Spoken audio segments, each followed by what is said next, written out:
Muy buenos días, sean todos y todas bienvenidos y bienvenidas a esta sesión número 19 del curso de Física General 3. Y el día de hoy vamos a estar trabajando con la primera parte de calor y temperatura.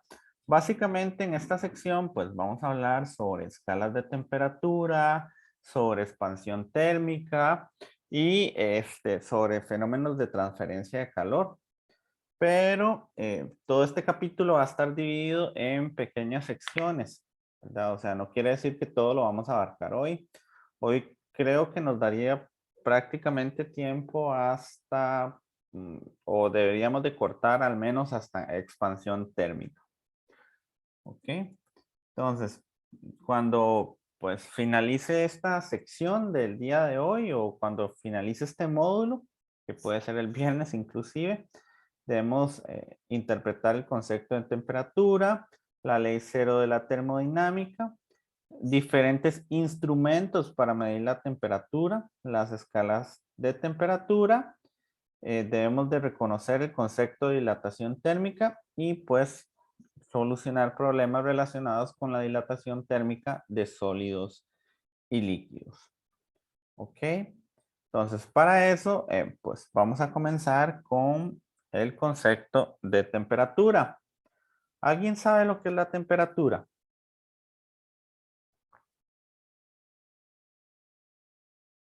Es el aumento de calor en un cuerpo. Ok, vamos a ver, estamos hablando si una partícula aumenta calor, ok, bueno, ¿qué está pasando ahí? ¿O qué podemos decir de esa partícula entonces? Aumenta la energía. Aumenta la energía. Ok, vamos a ver entonces. ¿Y será lo mismo entonces el calor y la temperatura? Porque entonces si la temperatura de un cuerpo aumenta, o sea, ¿es eso la definición correcta de temperatura? Por lo que estoy leyendo ahí, no. Pero Ok.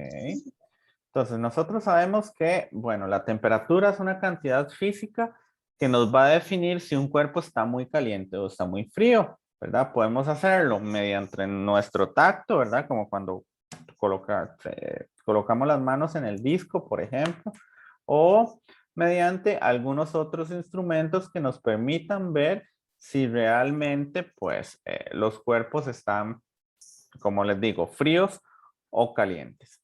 ¿Ok? Em, no tiene, es una cantidad física que tiene magnitud y unidad, pero no tiene dirección. Esto quiere decir que es una cantidad escalar y se relaciona con la energía interna de un sistema. ¿A qué se debe eso o esa relación con la energía interna de un sistema? Bueno, que como tal y explicábamos que si un cuerpo pues tiene altas temperaturas, entonces las moléculas van a tender a tener mayor vibración, mayor libertad, van a haber mayor cantidad de choques entre las moléculas y por lo tanto va a aumentar la energía cinética de las partículas. Ok, eso hace que pues tenga esa relación con respecto a la energía interna. Vamos a definir, bueno, o sabemos que entonces, cuando dos objetos están en contacto, ¿verdad? Van a tener la misma temperatura después de cierto lapso de tiempo, ¿ok? Eso es lo que pasa, por ejemplo, cuando nosotros echamos un cubo de hielo en una bebida que está, pues, a temperatura ambiente. Lo que está tratando de hacer ambas partículas, tanto el hielo como el fluido, es intentando igualar las temperaturas. Sin embargo, alguna de ellas es mayor y por eso pues el hielo se derrite y hay un cambio de fase ahí considerable e importante. Hay veces en el que igualar las temperaturas es sencillo porque los cuerpos se encuentran a temperaturas muy similares, pero va a haber otras situaciones en las que entonces igualar esas temperaturas es realmente difícil, ¿verdad? Por ejemplo, si nosotros consideramos una jarra de café caliente, una jarra de chocolate caliente, si la jarra tratara, ¿ok? O si nosotros intentáramos igual introducimos un trozo de hielo en esa jarra, si el hielo intenta pues igualar la temperatura con la jarra de café, evidentemente la masa del hielo que tenemos ahí no es suficientemente grande para igualar las temperaturas sin que ocurra un cambio de fase o sin que pues, esta partícula de hielo desaparezca. ¿Ok? Eso es importante que lo tengamos en consideración. O van a haber situaciones en las que sí es posible, pues, igualar los cambios de temperatura. Por ejemplo, en el caso de cuando alguien tiene frío y nosotros lo abrazamos a esas personas, entonces lo que estamos haciendo es una transferencia de energía y de calor para igualar la temperatura de esos cuerpos y pues lo podemos hacer fácilmente. Igual forma, pues nuestro cuerpo humano tiene esa capacidad de homeostasis, de igualar pues la temperatura con respecto al medio sin que suframos cambios sumamente considerables en nuestro organismo. Ok, generalmente, como les decía, vamos a hablar de los instrumentos de medición de la temperatura. Ahora ustedes pues conocen el termómetro, me imagino que conocen el termómetro, que es el instrumento más sencillo, ¿verdad? Podemos ver que hay termómetros de alcohol, de mercurio, o que hay algunos termómetros para los niños, por ejemplo, también, que pues son una banda que se ajustan en nuestra frente. A partir de eso, pues debemos saber que no todos funcionan exactamente igual y que tienen diferentes mecanismos de funcionamiento. ¿Ok? Entonces, una vez que hemos aclarado el concepto de temperatura, vamos a hablar de la cuestión de equilibrio térmico. ¿Ok? Nuevamente, como les decía, cuando los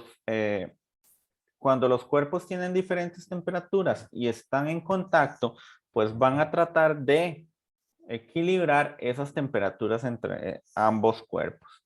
A veces, pues eso genera pues cambios de fase o a veces no generan los cambios de fase. Va a depender muchísimo de cuál sea la situación y de cuál sea la masa de los cuerpos, ¿verdad?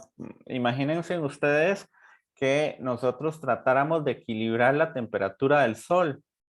No lo vamos a lograr pues nunca, ¿verdad? Con nuestro cuerpo. Simplemente lo que vamos a sufrir son quemaduras y otros fenómenos, pues propiamente eh, de la exposición al sol.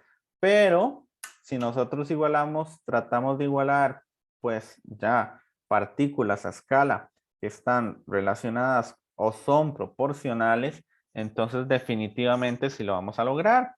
En el caso de que haya un cambio de fase, no quiere decir que la temperatura no se logre equilibrar, ¿verdad? Por supuesto que hay un equilibrio ahí entre ambos cuerpos, simplemente que la sustancia pasó de un estado físico a otro. Y esos cambios de fase van a ser importantes que los tomemos en consideración cuando comencemos a abarcar la sección de calorimetría. ¿Hasta aquí hay alguna duda? De mi parte, no, profe. Ok, de acuerdo, perfecto. Ahora, ok.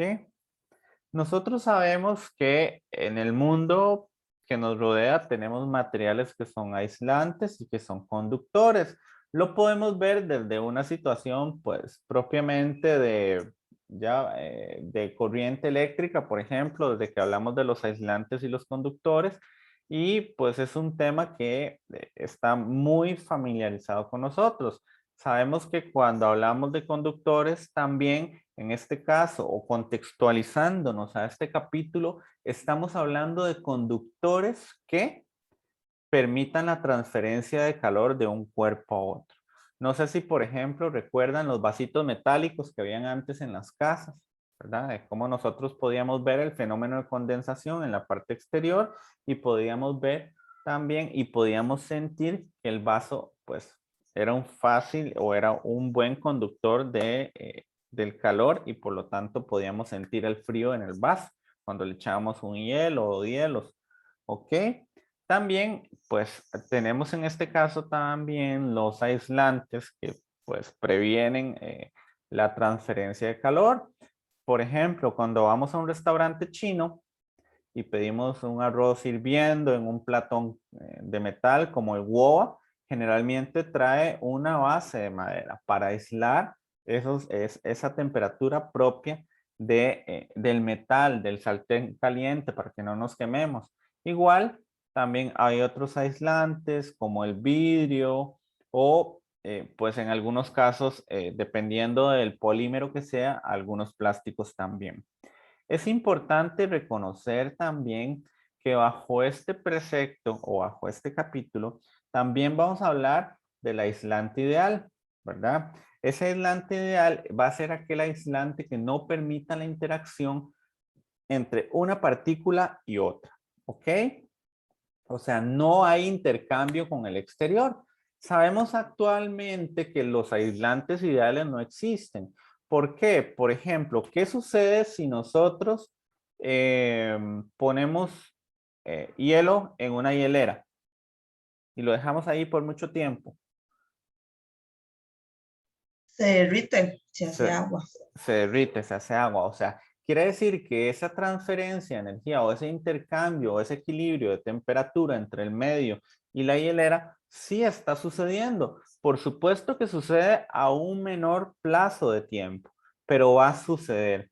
Entonces, esto es importante porque nos permite visualizar, ¿verdad? Este ejemplo que, bueno, que los aislantes ideales no existen, que bajo el marco de la física, pues los podemos conceptualizar, pero que no existe en el mundo tangible y palpable un material que no genere interacción entre los sistemas. Y cuando hablo de sistemas, entiéndase, por ejemplo, o entre las partículas de un sistema, entiéndase, por ejemplo, entre la hielera, que es un sistema que está cerrado, por ejemplo, y el exterior, que es otro gran sistema, o entre las partículas de un sistema, por ejemplo, el chocolate caliente con el hielo ahí que están interactuando de una manera directa. No hay un material que no permita la interacción térmica entre un sistema y otro. ¿Ok? Ahora bien, esto nos lleva básicamente pues a la ley cero de la termodinámica. ¿Ok? ¿Y qué es lo que dice básicamente la ley cero? Bueno, eh, básicamente esto lo que nos dice es que si dos cuerpos están en contacto, ¿verdad? Como en el caso del sistema A y el sistema B de esa figura, pues evidentemente esos cuerpos van a estar en un equilibrio térmico entre sí. Que si tenemos un aislante entre ellos, esos sistemas no van a lograr alcanzar dicho equilibrio térmico. Y por lo tanto, entonces, pues van a haber ahí ciertas situaciones que son importantes. Pero, por ejemplo, si nosotros tenemos un aislante entre el sistema A y B, por ejemplo, como lo vemos acá,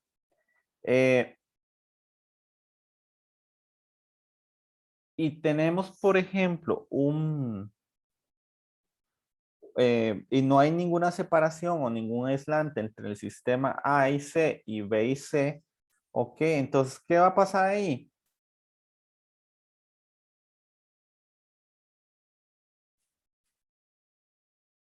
Ok, entonces, en ese caso, si están en contacto todos y solo los separa un aislante, pero aún así hay interacción, ¿qué va a pasar ahí?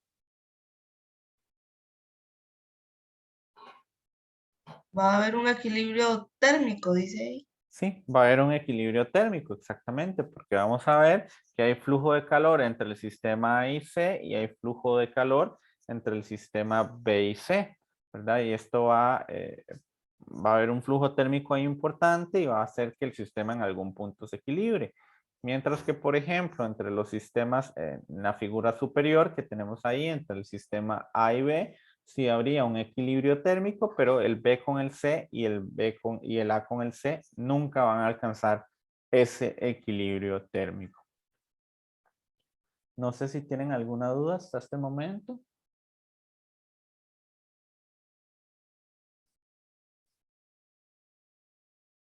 No. No, profe. No. Ok, bueno. Con respecto a las escalas de temperatura, existen, bueno, básicamente tres escalas, que es la escala Celsius, la Fahrenheit y la Kelvin, ¿ok? La escala Celsius, ¿verdad? Está hecha con base en dos puntos muy importantes, entonces, es el punto de ebullición, que son los 100 grados, siempre con respecto al agua, porque es hasta el momento la sustancia más pura que conocemos, y a 0 grados con respecto al punto de fusión del agua, por supuesto. Y entonces, lo que hicieron, o bueno, lo que hizo ese señor Anders Celsius en 1742 fue que entre esas escalas definió cuál iba a ser el valor de un grado, ¿verdad? Que iba a ser la centésima parte de la distancia de cada uno de esos puntos. Y fue así como pues se pudo obtener básicamente la escala Celsius. ¿Ok? Por otra parte, pues la escala Fahrenheit, ¿verdad? Como pueden ver ahí, una, es una parte de la temperatura, ¿verdad? En Celsius, multiplicado por 9/5 más 32. ¿Por qué 32? Bueno, porque básicamente para hacer esta escala se definió que iba a estar dividida justamente en 32 partes, ¿ok? Y se usaron 4 puntos de referencia, ¿ok? Primero, pues lo que se hizo fue eh, una mezcla de hielo, sal común y cloruro amónico, ¿ok? Y con esa primera interacción se definió el cero de la escala. El segundo punto, ¿verdad? Se fijó introduciendo el termómetro en una mezcla de hielo y agua, ¿verdad? Y pues eso se dividió en las 32 partes para ver si estaba, pues, bien o si tenía una relación proporcional con respecto a lo que se estaba haciendo. Y las otras dos puntos de referencia para esta escala eran la temperatura del cuerpo humano y el punto de ebullición del agua. ¿Ok? Esta escala fue generada a partir del señor Daniel Gabriel Fahrenheit, ¿verdad? Y pues es una escala más de uso común en el sistema norteamericano. Es importante recordarles a ustedes que ni la escala Celsius ni la escala Fahrenheit son las unidades oficiales del Sistema Internacional de Unidades. La unidad oficial del Sistema Internacional de Unidades corresponde a la escala Kelvin, ¿ok? Y pues se da o está basada a partir del cero absoluto, que es menos 273,15 grados centígrados, ¿verdad? En el cual no existe o no va a existir un movimiento alguno de las partículas, ¿ok? Y en ese punto la presión de las sustancias es básicamente cero, ¿ok? Es importante que esto está fijado desde el marco de la mecánica clásica, ¿verdad? En donde pues se supone que en el cero absoluto no hay movimiento alguno de las partículas y por lo tanto pues no hay energía en las partículas. Sin embargo, cuando hablamos de mecánica cuántica, sabemos que las partículas, aunque no tengan movimiento, van a tener eh, una energía asociada a su propia vibración sobre su propio spin, ¿ok? Que aunque las partículas estén en reposo, tienen una microvibración que generan su propia energía, ¿ok? Esta escala Kelvin fue propuesta por William Thomson Kelvin en 1848 y tiene una relación con la escala Celsius, la cual dice que entonces esta escala Kelvin es la temperatura en grados Celsius más 273,15 que corresponden a la temperatura del cero absoluto o del congelamiento absoluto. No sé si hasta aquí hay alguna duda.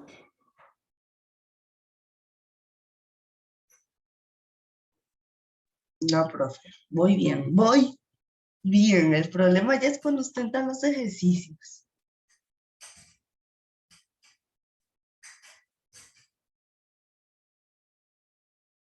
Ok. ¿Y los demás?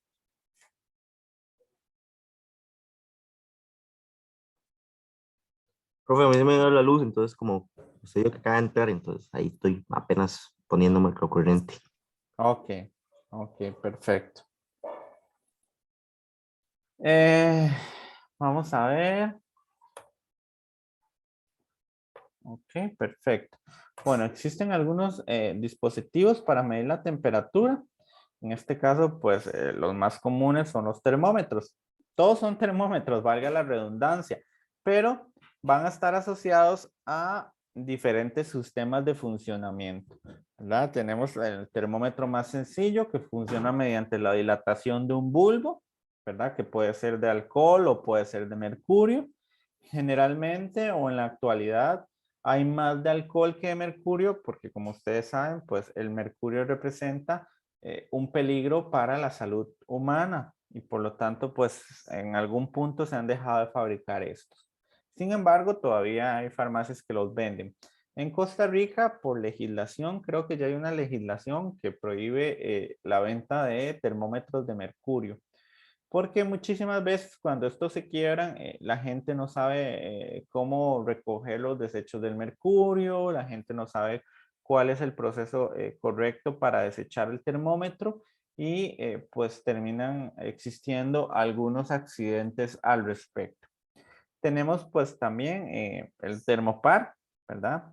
Em, este termopar funciona bajo efectos del voltaje y efectos termoeléctricos, ¿ok? Este instrumento va a estar formado por dos metales, ¿verdad? Que generalmente son aleaciones como níquel, aluminio, cromer constantán, hierro constantán, cobre constantán. Y pues lo que se hace es que se somete el termopar, perdón, sí, el termopar, las dos varillas de metal a la temperatura y mediante una diferencia de voltaje en los alambres que tenemos ahí se va a generar pues la lectura de la temperatura. Tenemos también el termistor, que más bien es para la función de la resistividad en los instrumentos semiconductores. Generalmente los termistores están en circuitos eléctricos y pues sirve, como les decía, para medir esa variación en la resistividad. O sea, genera también que, o verifica también que la resistencia de mi circuito eléctrico esté funcionando de manera correcta y evitar picos de calentamiento o evitar picos de enfriamiento que pudieran dañar, pues básicamente mis equipos eléctricos. Tenemos también el termómetro de resistencia, ¿verdad? Estos también se utilizan en los circuitos ya un poco más avanzados, en algunos procesadores y en algunos sistemas de cómputo que nos permiten también nuevamente medir cuál es esa temperatura y además, no solo eso, regular la temperatura con base en el calentamiento o en el enfriamiento del sistema. Actualmente también tenemos los pirómetros, ¿verdad? Que son los más comunes en esta época, que es cuando vamos al supermercado, ¿verdad? Y nos miden la temperatura con todo esto de la COVID-19. Y entonces, sin necesidad de contacto con las demás personas, pues se puede medir la temperatura. Es básicamente, hay unos que son infrarrojos, ¿verdad? Que ustedes los han visto, otros ópticos y otros de radiación. Los más sencillos o con los que se trabajan en la actualidad son los infrarrojos, ¿ok? Y nos permiten también, pues en el caso de toda esta emergencia sanitaria, nos han permitido mantener la distancia y mantener los protocolos de salubridad.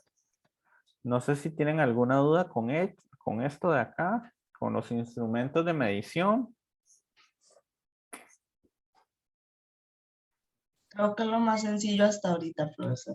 Entonces no. ¿Ok? Aquí pueden ver, pues, alguna comparación de algunos instrumentos y cuál es el rango de medición que tienen. Eso es muy importante que ustedes lo reconozcan, que no todos los instrumentos de medición están hechos para el mismo rango, lo cual nos permite que algunos instrumentos de medición se ajusten a algunas tareas y otros pues requieran algunos otros instrumentos más especializados. Cuando ustedes compran equipo de laboratorio es muy importante que siempre pidan el rango de acción de los instrumentos, porque no siempre, a veces los instrumentos son tan comerciales o para fines tan didácticos que no permite, por ejemplo, hacer investigación con esos instrumentos o hacer muestreo con esos instrumentos. Es el caso de los termómetros que tenemos acá, que pues aquí tenemos algunos rangos dependiendo de el instrumento o las características técnicas con las que se vayan a trabajar para ese instrumento. ¿Dudas?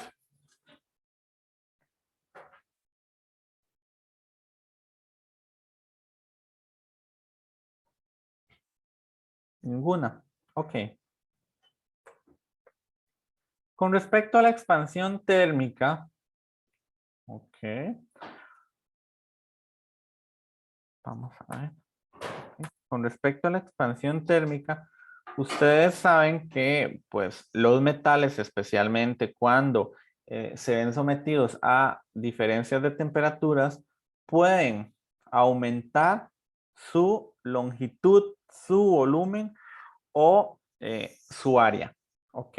En el caso de cuando hablo de un aumento, esto no quiere decir que pues vamos a pasar de una pieza de 10 centímetros de largo a 25 centímetros de largo, ¿verdad? Son cambios milimétricos, pero que deben ser considerados en la hora de las construcciones, a la hora de las elaboraciones de ciertas edificaciones, para que pues exista un espacio para en donde sean los materiales y no vaya a haber un error de ingeniería.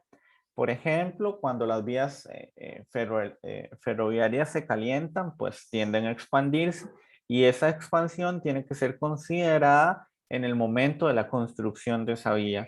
De lo contrario, pues podría generar un accidente sumamente grave. ¿Ok? Eh, básicamente cuando pues una sustancia aumenta de temperatura, ¿ok? Por ejemplo, como en el caso de los termómetros con el alcohol o el mercurio, pues se expande el líquido, ¿verdad? Y por lo tanto sube a través del bulbo. Cuando son termómetros bimetálicos, ¿verdad? Que pueden estar hechos de una banda de cobre y la otra de níquel, por ejemplo, hace que una de las bandas pues se comience a separar debido a la expansión térmica y que dé lectura a las temperaturas que se están registrando. ¿Ok? Y por supuesto, como les decía, los soportes de los puentes, las vigas, todo eso debe ser importante que se tome en consideración para la construcción de materiales. Por ejemplo, nosotros podemos ver cuando estamos trabajando, cuando estamos en la casa y llegamos y llenamos una botella con agua, ¿verdad? Y la metemos en el congelador, ¿qué pasa con esa botella?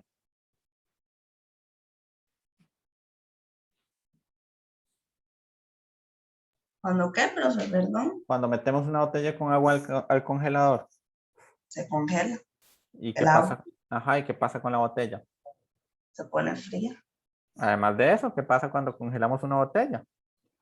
Se congela Expande. también. Se El expande. plástico se expande. Exactamente, el plástico se expande porque hay un cambio de temperatura. Lo mismo sucede, por ejemplo, si nosotros vertimos agua caliente en la botella, ¿verdad? Ahí pueden pasar dos fenómenos si nosotros vertimos agua caliente en la botella. Si yo llego y pues lleno una botella completamente de agua y la tapo, ¿qué va a pasar? Si es agua normal, nada. No, agua caliente. Si yo la tapo, ¿qué pasa con la Se va a botella? empezar a contraer la botella por el calor. No, explota. Ay, profesor, a mí una vez se me hizo una botella chiquitita, pues yo echarle agua. Ajá, eso es otro fenómeno que puede pasar con la botella, pero tiene que ver más bien con lo que acabamos de ver de fluidos. ¿Ok? ¿Qué pasa entonces? Por ejemplo, si yo caliento agua en una botella, caliento agua, la vierto en una botella, le saco el fluido que tengo, el agua caliente, y cierro la botella. ¿Qué pasa ahí? Se explota. No, al revés, se contrae. ¿Por qué se contrae? Ya no sé. ¿Por qué se contrae la botella?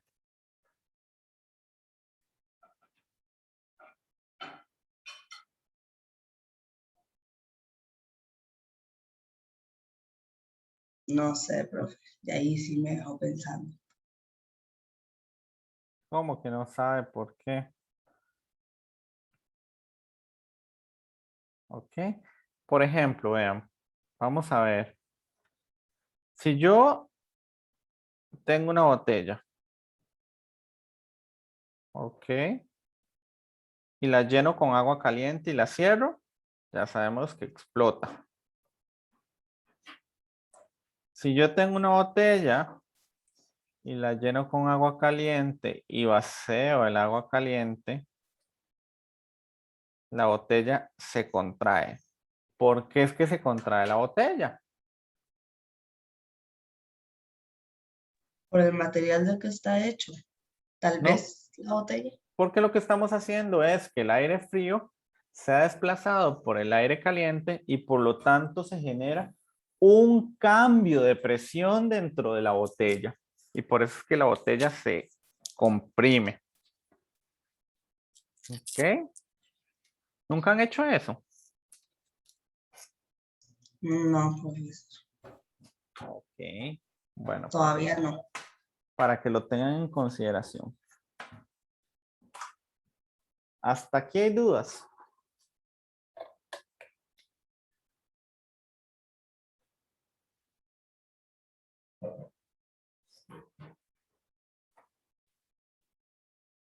No, ninguna duda. No. Ok. Listo. Ok, bueno. Entonces, como les decía, pues esos cambios pueden suceder, sí. Esos cambios pueden suceder si hay expansión térmica. Ojo, muy importante que ustedes sepan que la expansión térmica, más voy a verificar la ecuación porque creo que la había olvidado. Ok. Es muy importante que ustedes sepan que la expansión térmica, como les había dicho, no solamente puede ser lineal, sino que volumétrica también. ¿Ok? Entonces, si es volumétrica, si es lineal, ¿ok? ¿Qué va a pasar ahí? ¿Ok? La lineal la representamos, ¿ok? Con esta ecuación que tenemos acá en pantalla. ¿Ok? En donde lo que nos está diciendo es que el cambio de longitud es igual a alfa, ¿ok? Donde alfa es un coeficiente de expansión lineal, ¿ok? Y sus unidades es 1 sobre Kelvin o 1 sobre grados centígrados por la longitud inicial por la temperatura inicial menos la temperatura final menos la temperatura inicial, ¿ok? En el cambio del volumen, ¿ok? Esto sería beta por el volumen inicial por la temperatura final menos la temperatura inicial, ¿ok? Este beta también es un coeficiente de expansión volumétrico. ¿Dudas hasta aquí?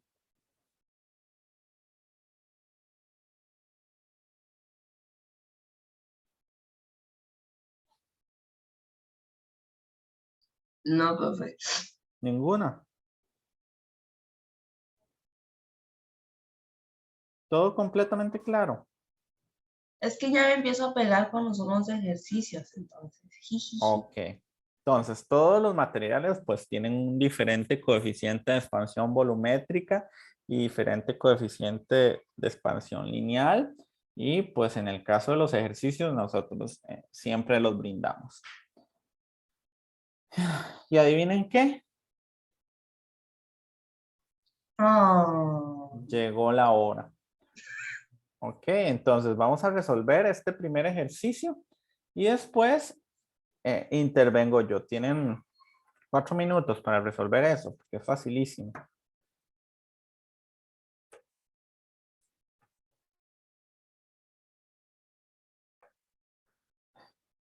El puente Humber de Inglaterra tiene el claro individual más largo del mundo, 1410 metros. Calcule el cambio de longitud de la cubierta de acero del claro si la temperatura aumenta de -5 a 18 grados centígrados.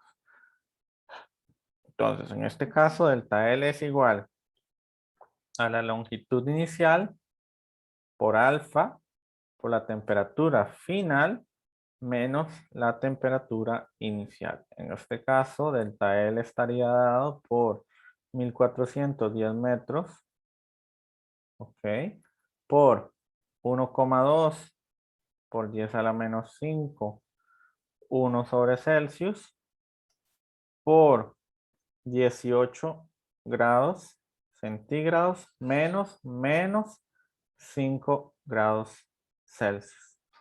¿Ok? ¿Cuándo sería el cambio?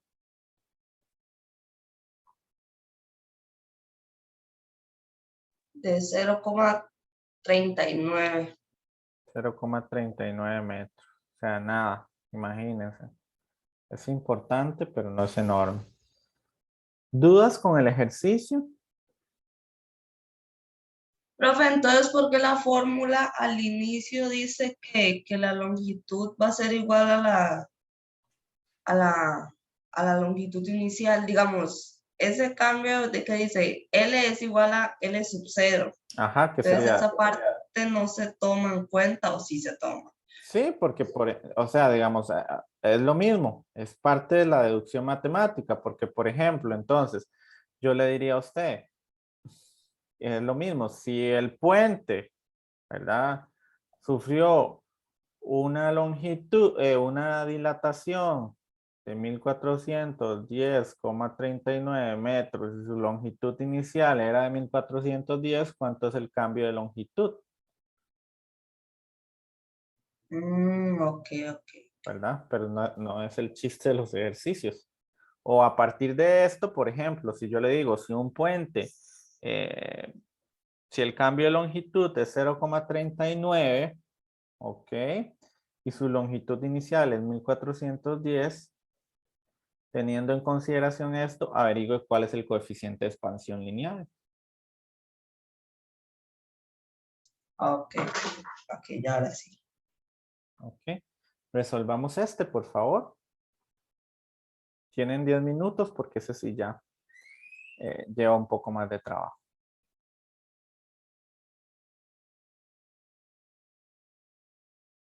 Dice, un tanque de acero se llena totalmente con 2,80 metros cúbicos de etanol cuando tanto el tanque como el etanol están a 32 grados centígrados. Una vez que el tanque y el contenido se hayan enfriado a 18 grados centígrados, ¿qué volumen adicional de etanol podría meterse en el tanque? Ok, entonces, ¿qué hay que hacer ahí? Bueno, primero hay que buscar el cambio de volumen del etanol. Eso es lo primero. Ok, entonces, el cambio de volumen del etanol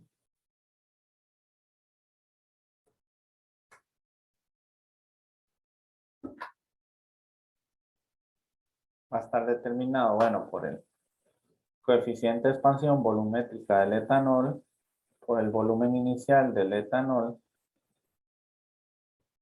por el cambio de temperatura. ¿Ok? En este caso, esto sería 75 por 10 a la menos 5, 1 sobre grados Celsius, por 2,80 metros cúbicos por 18 grados centígrados a menos 32 grados centígrados. ¿Cuánto es el cambio de volumen ahí?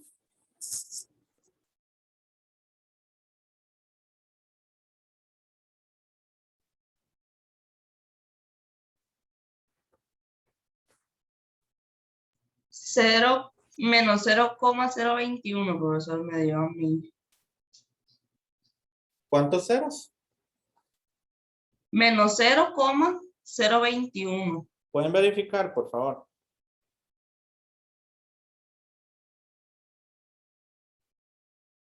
Mentira, profe, menos 0,0294 me dio. Ok.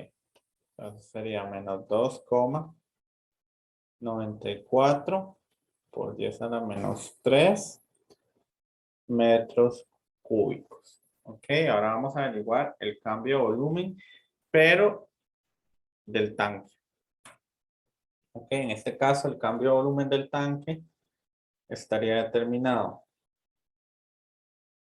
por el coeficiente del etanol del tanque por el volumen inicial del tanque por el cambio de temperatura. Ok. En este caso sería, básicamente eso sería 3,6 por 10 a la menos 5, 1 sobre Celsius por 2,80 metros cúbicos y nuevamente iría de los 18 Celsius, grados Celsius, a los menos 32 grados Celsius. ¿Cuánto sería el cambio de volumen?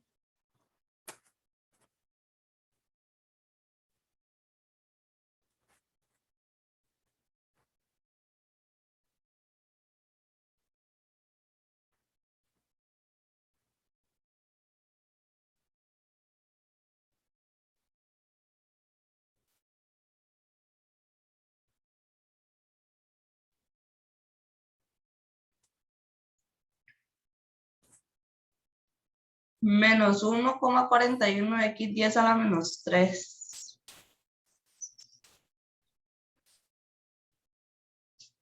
Ahora sí, hay que averiguar cuánto es ese cambio de volumen entre, ok, el tanque, ¿verdad? Con el tanque y el acero y el etanol. En este caso, para esta situación, ¿verdad? Ese cambio de volumen va a estar determinado por el volumen del acero más, perdón, el volumen menos el cambio de volumen del acero, ¿verdad? O el volumen, ¿verdad? Del tanque, vamos a hacerlo diferente. El volumen original más el cambio de volumen del tanque menos, ok, el volumen original menos, más, perdón,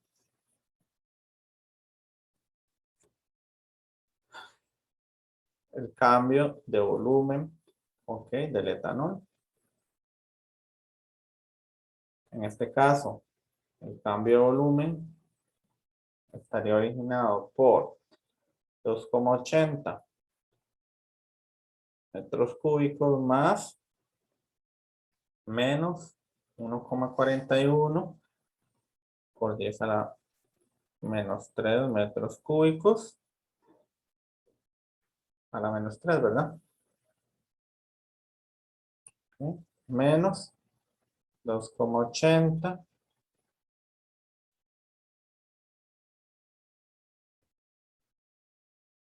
metros cúbicos más menos, en este caso menos, ¿verdad? 2,94 por 10 a la menos 3 metros cúbicos. Ok, ¿cuánto daría eso?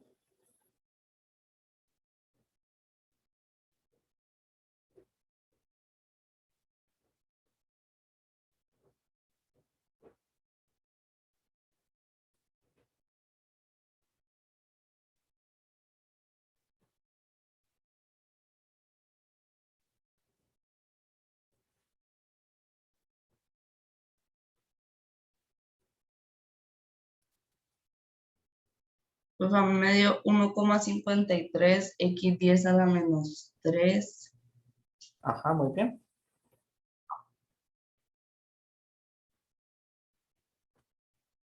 O sea, quiere decir que a ese tanque, ok, se le podría meter este volumen adicional de etanol. ¿Dudas con el Dice, ejercicio? profesor, nada más puede poner la diapositiva 24 otra vez un momento. Eso. Listo, ya. Gracias. ¿Hay dudas con el ejercicio?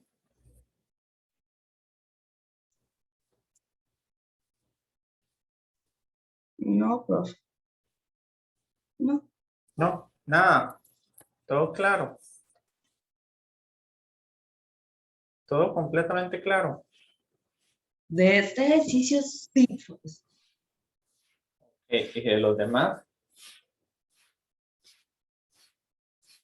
¿Hay alguna duda, algo que no hayan entendido, algo que no les quede claro?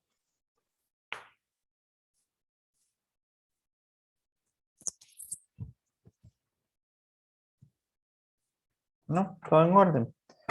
Bueno, si todo está en orden, entonces vamos a dejar la sesión hasta acá el día de hoy y nos estaríamos viendo en nuestra próxima sesión del día viernes, donde vamos a resolver más ejercicios relacionados con esto. Ok, profe, listo. Gracias. Con gusto, no me queda más que desearles entonces un feliz miércoles y que descansen. Nos veríamos el día viernes. Cuídense mucho y que tengan muy buen día. Gracias, profe. Chao. Luego, Hasta profe. luego. Lindo Hasta día. luego. Buen día.